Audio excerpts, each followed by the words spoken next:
adalah bagaimana kita melakukan taksiran piutang tak tertagih dengan menggunakan pendekatan neraca.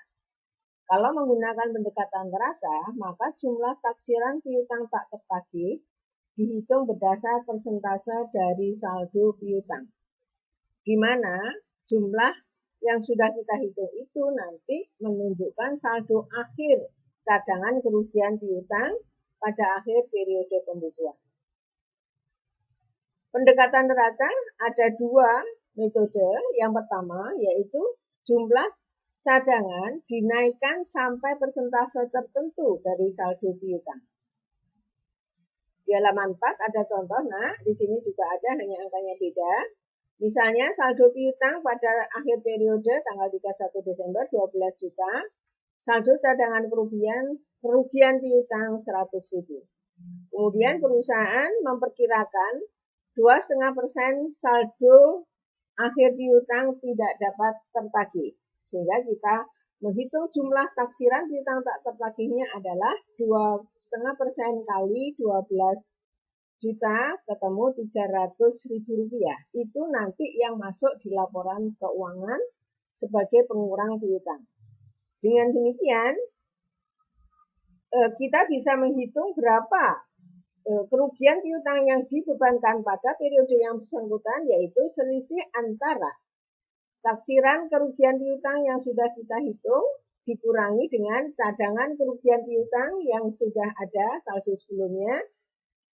Di contoh ini ketemu 200.000. Nah, dari situ kita buat jurnal penyesuaiannya, di akhir periode. Debitnya kerugian piutang, kreditnya cadangan kerugian piutang, totalnya 200.000.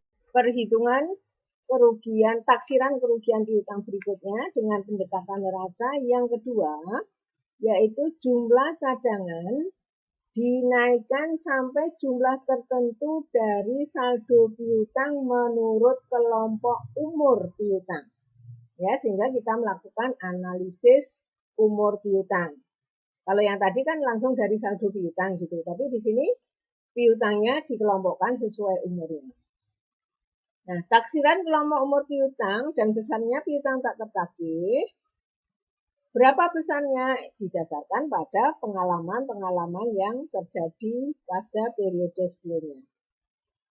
Kita lihat contoh di halaman 5, Perusahaan sudah menetapkan kelompok umur piutang berapa perkiraan atau taksiran tak tertagih. Kalau piutang itu pada akhir periode pembukuan belum jatuh tempo, diperkirakan tidak tertagihnya 1%. Kalau sampai akhir periode pembukuan sudah melewati jatuh tempo, tapi masuk kelompok umur 1 sampai 30 hari, taksiran tak tertagihnya 2%.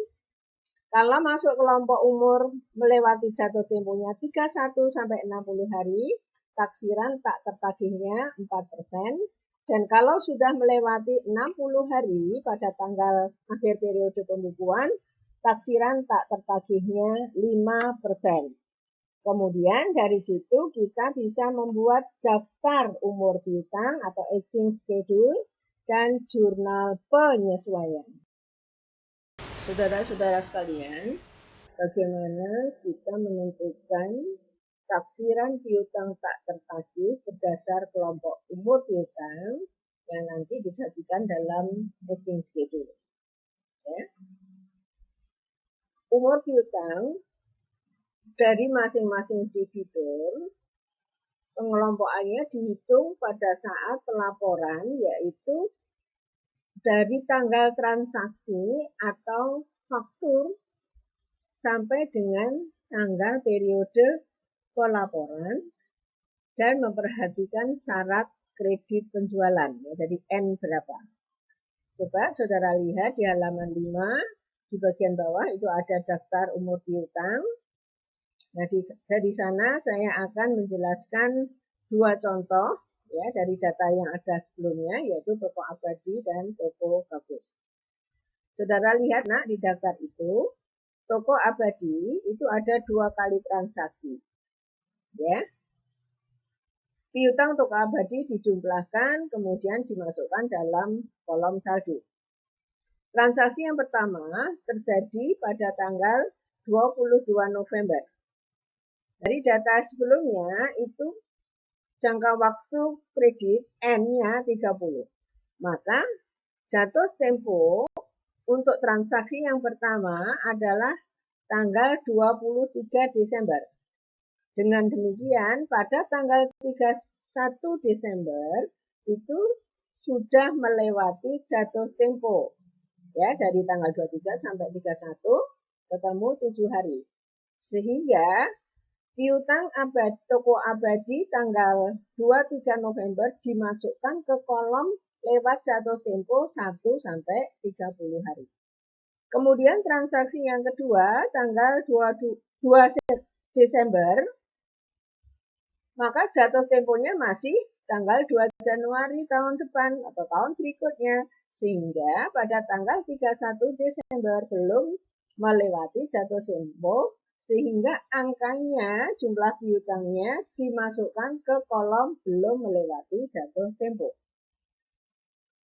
Kemudian contoh berikutnya dari toko bagus, sama seperti tadi, jumlah piutang dimasukkan ke kolom saldo. Kemudian kita lihat transaksinya tanggal 5 September. Maka jatuh temponya 5 Oktober. Dengan demikian, pada tanggal 31 Desember sudah melewati jatuh tempo 2 bulan lebih.